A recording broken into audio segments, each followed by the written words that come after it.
Ya, ancaman pidana 5 tahun penjara mengancam Rizky Bilar dan kita akan membahasnya lebih dalam sore hari ini bersama pakar hukum pidana Abdul Fikar Hajar dan juga kami masih menunggu Kasih Humas Polres Metro Jakarta Selatan AKP Nurma Dewi untuk bergabung bersama kami sore hari ini. Juga telah hadir ke studio Ike Suharjo selaku Jubir Perindo Bidang Sosial Perempuan dan Anak. Saya sapa dulu narasumber yang sudah hadir bersama saya di iNewsroom Weekend sore hari ini. Pak Abdul Fikar, selamat sore.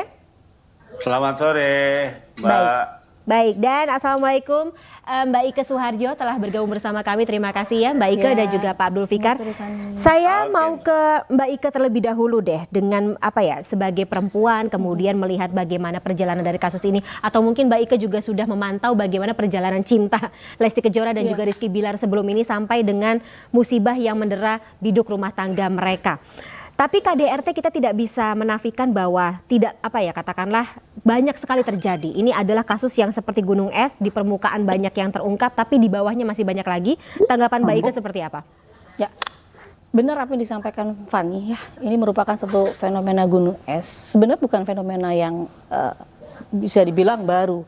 Catat saja ini catatan dari Komnas Perempuan dari tahun 2004 sampai 2021 itu mengalami peningkatan kasus yang terus menerus sampai kurang lebih 554.000 kurang lebih gitu ya. Banyak kasus sekali, ya? Kekerasan. Nah, ini sangat disayangkan sekali ya. Bahwa saya memang perlindungan terhadap perempuan tuh harus terus ditegakkan. Karena apa? Ini merupakan hak asasi manusia gitu. Makanya yang sudah terkatub dalam konstitusi Undang-Undang Dasar 1945 bahwa setiap warga negara ini berhak mendapatkan jaminan terhadap perlindungan terhadap kekerasan dan diskriminasi. Tapi kalau kita sudah melihat ada undang-undangnya, kemudian juga aparat penegak hukum juga sudah menangani kasus ini, tapi kenapa setiap tahun masih meningkat? Ya, itulah tadi ada problema ya. Kenapa? Sebenarnya kalau kita lihat ada memang korban yang berani speak up dan melaporkan gitu. Dan ada juga masih banyak, saya rasa juga masih banyak korban-korban yang tidak berani speak up. Why? Tidak berani melapor. Itu tadi ada beberapa alasan. Pertama mungkin karena alasan mereka menganggap bahwa kita masih dalam budaya timur ya. Jadi perceraian ini adalah suatu aib itu dan memalukan bagaimana keluarga besarnya tidak ingin tercoreng. Itu pertama. Kedua, alasan klise klasik. Ini banyak sekali yang saya dengar dari beberapa korban, itu baik teman sendiri, sahabat sendiri, ataupun orang-orang terdekat saya. Cinta, ya, cinta dan juga karena alasan anak, itu alasan anak itu ya, karena udah dia ketergantungan ekonomi. Para korban ini tidak bekerja, tidak mandiri, dan tergantung nafkahin dengan si seorang ayahnya ini. Jadi ada kodependensi ya sebenarnya antara. Jadi ketergantungan. Jadi kalau misalkan berpisah, bagaimana nasib anak-anak mereka untuk sekolahnya, untuk makan, mendapatkan makanan sekolah yang layak, makanan yang bergizi gitu. Jadi harus itu bertahap. Sampai entah sampai kapan gitu mereka akan bisa pisah sampai ya udah, yang penting anak-anak saya bisa sekolah dengan layak, makan yang layak gitu, makan yang bergizi, terus menerus sampai someday anak mereka mandiri gitu kan, dan akhirnya bisa membawa ibunya untuk keluar dari lingkaran itu. Baik. Pak Abdul Fikar, apakah celah ini sebenarnya sudah bisa ditangani atau katakanlah berada dalam tupoksi undang-undang saat ini? Iya, undang-undang ini kan lahir Undang-Undang 23 tahun 2004 ya. Karena itu tadi yang diceritakan oleh Ibu itu, bahwa ada pola relasi di dalam rumah tangga yang tidak seimbang gitu ya. Kebanyakan sebuah rumah tangga itu dikuasai oleh laki-laki kan begitu ya. Pola relasi itu karena itu tadi ada istri tidak bekerja, kemudian ada sebab budaya bahwa orang Indonesia itu malu kalau ada persoalan ngomong borok keluarga, rumah tangga gitu ya. Betul, membuka rahasia rumah tangga. Dan yang paling parah itu sebenarnya menurut saya ada kultur yang belum berubah gitu ya, bahwa istri itu harus mengabdi pada suami. Nah, pola-pola itu sebenarnya menurut saya yang menjadi dasar terjadinya kekerasan itu. Jadi ada kekerasan rumah tangga, meskipun pengertian KDRT kan tidak hanya suami menganiaya istri kan, bisa juga terbalik kan, bisa juga terbalik gitu. Iya, laki-laki bisa menjadi korban ya.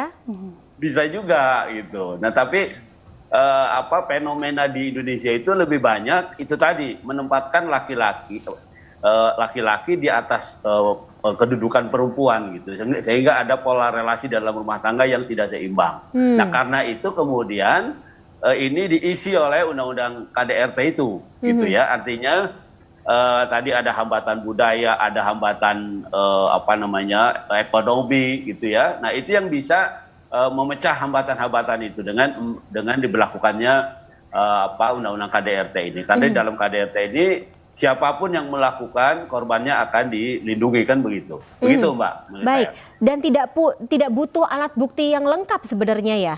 Atau kalau misalnya kita kan selama ini kan memberlakukan alat bukti harus lengkap, 2 alat bukti minimal, kemudian keterangan saksi seperti itu. Ini kalau misalnya sudah ada visum atau bukti-bukti kekerasan, bisa langsung kita proses hukum, begitu kan Pak Fikar?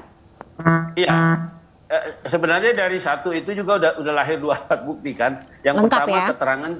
keterangan saksi korban. Yang kedua visum itu kan alat bukti surat. Betul. Jadi sudah cukup sebenarnya. Ya.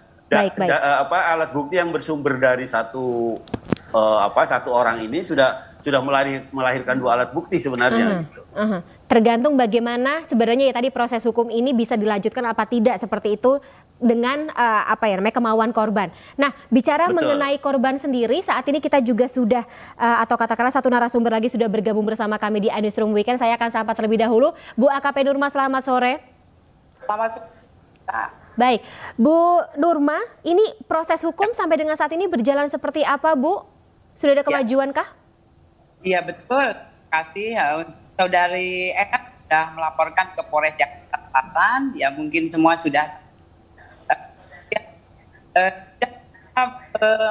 minta keterangan ya dari BAP untuk saksi. Kemudian juga kita untuk 2 saksi sudah kita minta untuk keterangannya sudah kita jadikan AP. Demikian Mbak. 2 saksi ini siapa saja Bu? Jadi 2 saksi itu adalah satu karyawannya dari L, kemudian satunya adalah karyawannya di rumah. Mereka adalah saksi mata dan juga menyaksikan sendiri bagaimana penganiayaan tersebut berlangsung ya? Ya, jadi untuk saksi itu biasa kita melihat, kemudian mendengar, kemudian kita waktu kejadian ada di situ. Demikian, Mbak. Oke, Ibu dari keterangan saksi sendiri, apakah ada informasi ini penganiayaan atau kekerasan dalam rumah tangga sudah berlangsung berapa lama sebenarnya, Bu? Ya, untuk keterangan itu kita masih dalami, proses masih berjalan, tapi waktu saudari L melaporkan kejadian itu kejadian malam dan pagi, demikian. Baik, masih didalami seperti itu ya Bu. Bu mungkin sedikit Bu, apakah sudah ada informasi bagaimana kondisi korban saat ini? Ya saat ini kita lihat dari Mas ya, jadi waktu itu juga datang ke Polres Jakarta Selatan juga beliau cerita kami korban. Baik.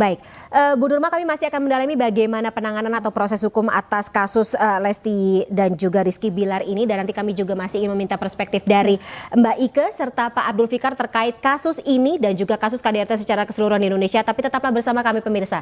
iNewsroom Weekend, jeda sesaat.